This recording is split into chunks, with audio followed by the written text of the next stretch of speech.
بسم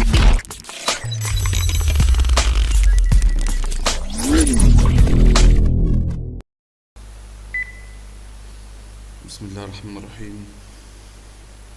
كيفية صنع الغرزة الفلاحي. طبعا هنفتح البرنامج وهنفتح ملف جديد وهنضغط حرف الدي هيفتح لنا المربع ده.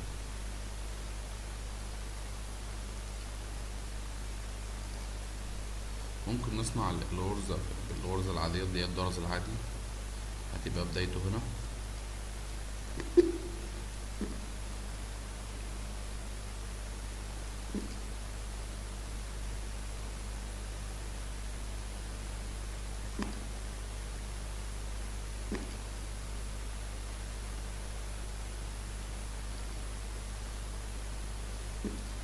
ودي النهاية، ولازم النهاية تكون في آخر المربع، يبقى البداية في نقطة البداية والنهاية في آخر المربع على نفس الخط.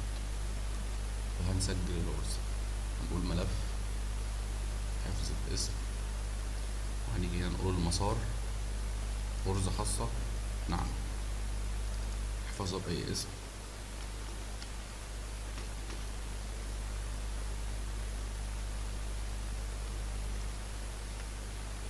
هنفتح ملف جديد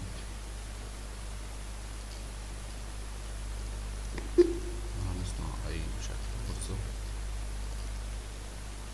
وهنقول اي جي معالجة، ونوع الغرزة هنختار الغرزة الخاصة MMA،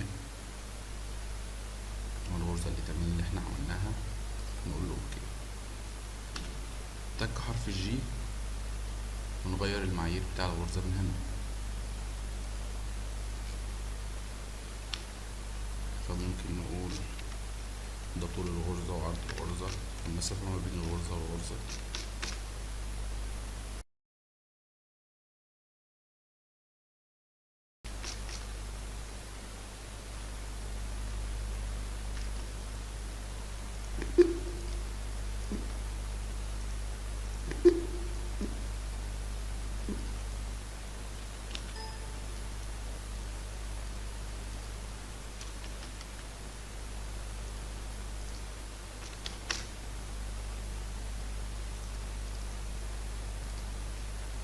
الغرزة دي ممكن تتعمل بكذا نوع غرزة، كذا شكل، بس في النهاية أنا بشرح لكم هي الغرزة بتتعمل كغرزة خاصة، لأن طبعا مش هينفع نعملها يدوي، هيبقى الموضوع صعب جدا.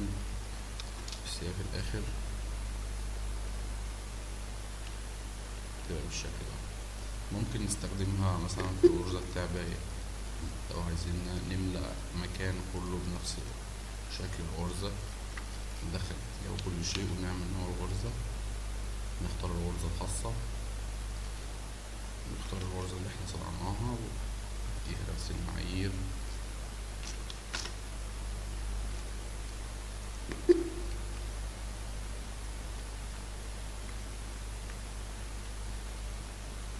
أتمنى يكون الشرح.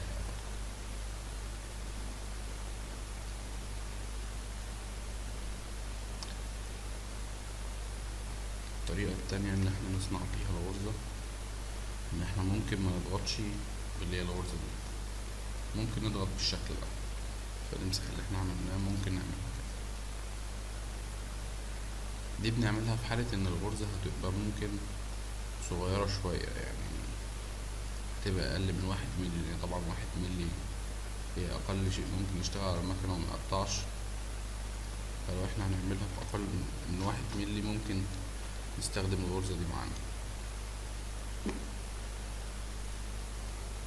ونفس اللي عملناه في الغرزة الأولانية هنعمله في ده،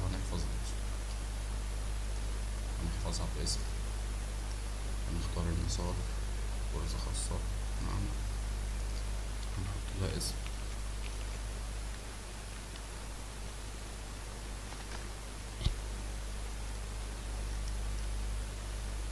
وننفذ الغرزة.